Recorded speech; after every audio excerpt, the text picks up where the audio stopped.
मैं भारत को भारतीयता की मान्यता के आधार पर फिर से खड़ा करना चाहता हूं, उस काम में लगा हूं। और ये इसलिए कि हमारी सभ्यता की लड़ाई है, अस्मिता की लड़ाई है। ये व्यक्तिगत नहीं है, राजनीतिक नहीं है, ये सभ्यता का प्रश्न है, ये मान्यता का प्रश्न है, किसी भी राजनीति से बड़ा है। और भारतीयता में अगर मैं राजनीति को परिभाषित करूं तो राजनीति के बारे में आप मन में एक छोटा सा कहीं कॉर्नर में बिठा दीजिए कि राजनीति सिर्फ टॉयलेट रूम जैसी है, इससे ज्यादा कुछ नहीं। घर में टॉयलेट रूम होता है ना, लेकिन पूरा घर टॉयलेट रूम नहीं हो सकता। घर का एक छोटा सा कोना टॉयलेट रूम होता है जिसमें 10-15 मिनट हम बैठ सकते हैं, इससे ज्यादा नहीं। राजनीति भी वहीं तक है, क्योंकि उसके आगे तो बहुत कुछ है। किचन है, डाइनिंग रूम है, ड्राइंग रूम है, बेडरूम है, वो महत्व के हैं, टॉयलेट रूम नहीं है, 15 मिनट के लिए है बस। तो राजनीति भी उतनी ही है। इसको इससे ज्यादा सर पे मत चढ़ाइए, नहीं तो तकलीफ करेगी आपको। राजनीति को हमने जरूरत से ज्यादा सर पे चढ़ा लिया है, और इतना चढ़ा लिया है कि हर छोटे बड़े काम में किसी न किसी पुढ़ारी को पकड़ के लाते हैं। हाँ, मंदिर का उद्घाटन वो पुढ़ारी करता है जो जिंदगी भर बलात्कार करता रहा है, जिसने दूसरों के घर जलाए हैं, दूसरों के घर में चोरियां लगाई हैं, वो मंदिर का उद्घाटन कर रहा है। राम कथा का उद्घाटन वो पुढ़ारी करता है जो चरित्र में बिल्कुल रावण से भी गया बीता है।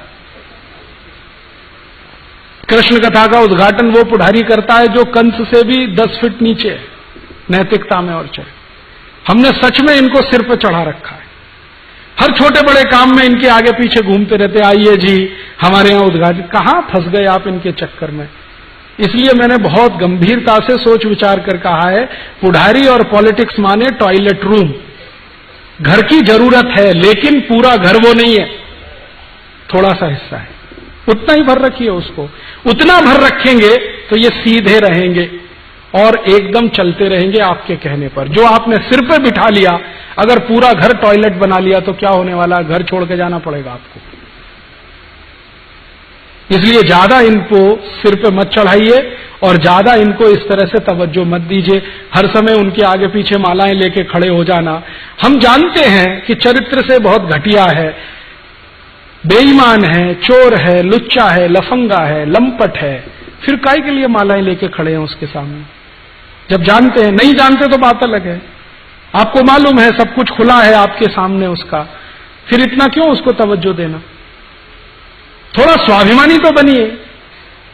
भारत के लोग तो स्वाभिमान के लिए गर्दन कटा देते हैं, स्वाभिमान नहीं छोड़ते हैं। हमने इतना छोड़ दिया है। तो जब आप थोड़े स्वाभिमान से, आत्मसम्मान से खड़े होने लगेंगे तो ये पॉलिटिशियन आपकी इज्जत करने लगेंगे। जब इनके सामने आप गिड़गिड़ाते और रुंगड़ाते खड़े रहे, ये आपके सिर पर चढ़ के बैठेंगे। इसलिए उनको उनकी जगह रहने दीजिए। खत्म करता हूं। मेरा एक दोस्त है, अमेरिका में रहता है। थोड़े दिन पहले उसने मुझे ईमेल किया, कैलिफोर्निया के पास एक गांव में रहता है, कैलिफोर्निया स्टेट में रहता है एक गांव में। तो उसने मुझे ईमेल किया और बोलता है, राजीव भाई मेरा घर जल गया।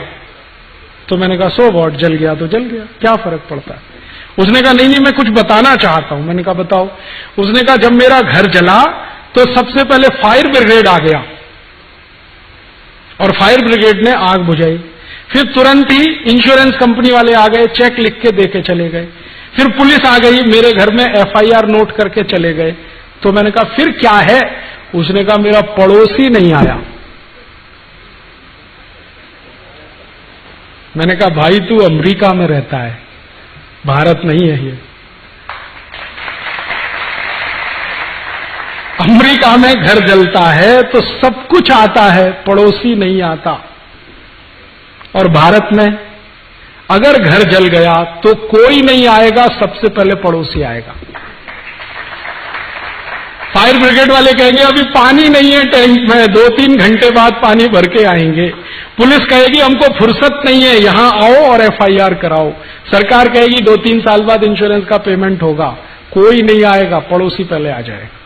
ये तो सभ्यता है। इसी सभ्यता को बचाने की लड़ाई है ये, जो दूसरे देशों के पास नहीं है।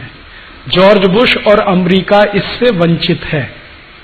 और हमारे पास ये है, जो है अच्छा है तो बचा के रखना है, और कहीं खराब हुआ है तो अच्छा बनाना है।